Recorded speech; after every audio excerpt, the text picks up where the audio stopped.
প্রথমত তো আমি আগেও বলেছি, এখনো বলেছি যে ও ছিল না বা ও কাউকে মারেনি। এফআইআর এ নাম দিয়েছে, সেটা প্রশাসনের ব্যাপার। এবার ও স্যালেন্ডার করেছে, সেটা ও জানে ও ভালো মতো কেন স্যালেন্ডার করেছে, যেহেতু ওর নামটা ছিল। দেখুন, মদন মিত্র তো আমাদের এখানকার বিধায়ক উনি, ঠিক আছে? উনি উনি সবার ঘনিষ্ঠ। ও মানে আমার দাদা বলে তার ঘনিষ্ঠ বা কারোর ঘনিষ্ঠ না, উনি সবার ঘনিষ্ঠ। সুতরাং এরকম কোনো ব্যাপার নেই উনি ঘনিষ্ঠ হলে বা এই কিছু। ভয়তে ও ছিল না, যেহেতু ওর নামটা ছিল এফআইআরে, ও সেটা জানতো। এবং ন্যাচারালি একটা মানুষের তো ভয় থাকেই যে অ্যারেস্ট হয়ে যাবো, পুলিশ তুলে নিয়ে যাবে। সুতরাং ও এদিক ওদিক কোথাও ছিল, হয়তো সে আমার সাথে কন্ট্যাক্টও হয়নি, কারণ আমি তো দুবেলা প্র্যাকটিস চলছে ভবানীপুরের, প্লাস ম্যাচ চলছে, আগের দিন ম্যাচ ছিল।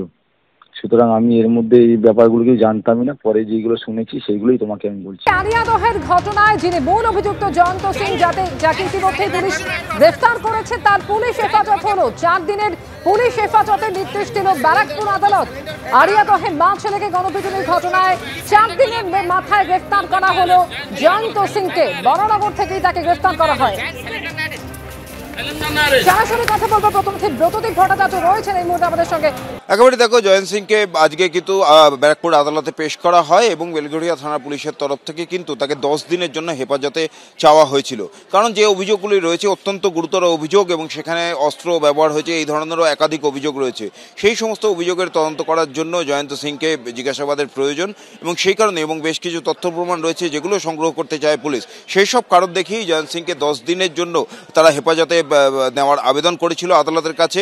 অন্যদিকে জয়ন্ত সিংয়ের যারা আইনজীবী তারা কিন্তু এই আবেদনের বিরোধিতা করেন এবং তার জামিনের আবেদন করেছিলেন। কিন্তু দুপক্ষের কথা শোনার পর বিচারক, অর্থাৎ ব্যারাকপুর আদালতের অতিরিক্ত মুখ্য বিচার বিভাগীয় ম্যাজিস্ট্রেট, তিনি দুপক্ষের কথোপকথন শোনার পর এবং সওয়াল জবাব শোনার পর তিনি কিন্তু 4 দিনের জন্য জয়ন্ত সিংকে পুলিশ হেফাজতে রাখার নির্দেশ দিয়েছেন। অর্থাৎ 8ই জুলাই ফের জয়ন্ত সিংকে ব্যারাকপুর আদালতে পেশ করা হবে এবং পেশ করে তারপর পরবর্তী যে পদক্ষেপ বেলঘড়িয়া থানার তরফ থেকে সেটা করা হবে। ইতিমধ্যেই এর আগেও বেশ কয়েকজনকে কিন্তু পুলিশ গ্রেপ্তার করেছিল, তারাও কিন্তু পুলিশ হেফাজতে রয়েছে। এবং এই ঘটনার মূল যে অভিযুক্ত জয়ন্ত সিং বেশ কিছুদিন ধরে গা ঢাকা থাকার পর আজকে সকালে কিন্তু গ্রেপ্তার হলো এবং গ্রেপ্তার হওয়ার পর পুলিশ তাকে জিজ্ঞাসাবাদ করে এই ঘটনায় আর কারা কারা জড়িত এবং তার বিরুদ্ধে নানান যে অভিযোগ রয়েছে সেই সমস্ত অভিযোগগুলি খতিয়ে দেখবেন এবং তাকে জিজ্ঞাসাবাদ করে বাকি যারা রয়েছে এই ঘটনার সঙ্গে যুক্ত তাদের খোঁজেও তল্লাশি চালানো হবে, এমনটাই পুলিশ সূত্রে খবর।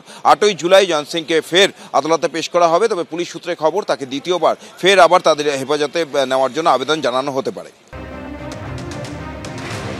4 দিন ফেরার থাকার পর অবশেষে মদন মিত্র ঘনিষ্ঠ জয়ন্ত সিং, তাকে গ্রেফতার করল পুলিশ।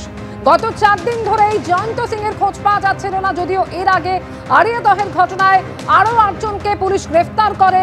আরিয়াদহে মা ছেলেকে গণপিটুনির ঘটনা, আর সেই ঘটনার 4 দিনের মাথায় গ্রেফতার করা হলো মূল অভিযুক্ত জয়ন্ত। এই 4 দিন সে উত্তরবঙ্গে গা ঢাকা দিয়েছিল, এমনই পুলিশ সূত্রে খবর। কলকাতা ছাড়ে মা ছেলেকে বারের পরই জয়ন্ত, এমনই দাবি পুলিশের।